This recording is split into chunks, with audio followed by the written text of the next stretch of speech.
Hey, it's Dr. Thornell, and I want to talk to you today about a growing problem, not only with adults who sit at a computer all day, but this generation of kids who have grown up with technology in their hands. And you'll be familiar with this posture, the head's hanging forward, and as your head gets forward, your head gets heavy, and what that's causing is this collapse in the mid-back.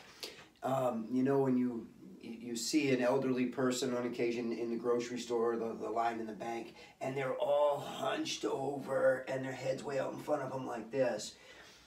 The reason that happens is it's simple physics. If I take a bowling ball and I hold it here, I can hold it for a long time. If I let that bowling ball get out here, now it gets heavier and heavier and I can't hold it.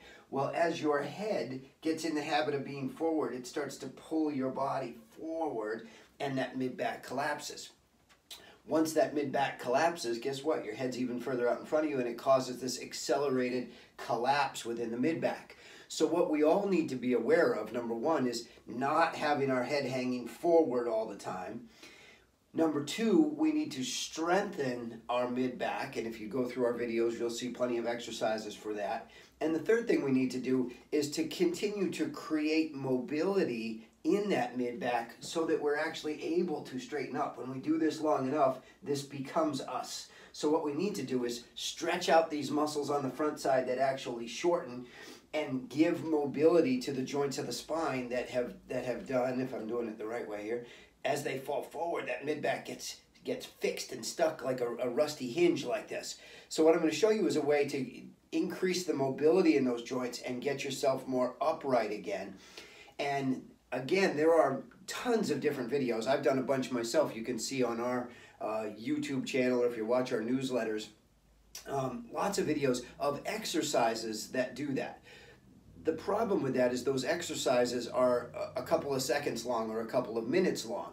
What I'm going to show you right now is something that is far more sustained than that. It gives you hours of that sort of traction, opening those joints up, and you actually do it while you're sleeping. So it's probably the easiest form of stretch you can possibly imagine. Now what you see next to me here is a pillow. Now most people are used to your pillow being on your bed like this, and you get into bed and you lay on it, and your head is raised by your pillow, which does exactly the opposite to our mid-back that we're trying to accomplish with this type of stretch.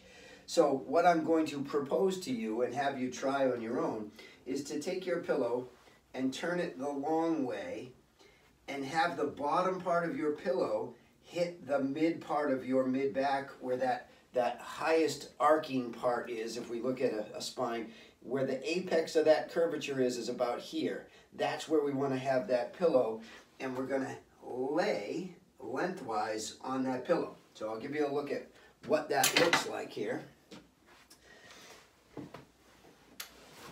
So you're going to get into bed, and instead of having this thing up here under your head and causing more curvature, we're going to take that pillow, bring it down in between our shoulders, and then we're going to lay on our pillow lengthwise. Now, this will definitely take you a little getting used to, and maybe initially you just use it as a stretch before bed. Eventually, you'll actually be able to lay like that and fall asleep, and for however many hours you stay on your back, you'll be opening up those joints, laying on your back instead of having this all day. Now we're getting this and opening up those joints while at the same time gently and slowly stretching all these muscles that have contracted that continue to draw us forward. So just something for you to try. Couldn't be any easier. You do it while you're sleeping. And if you have any questions, let me know.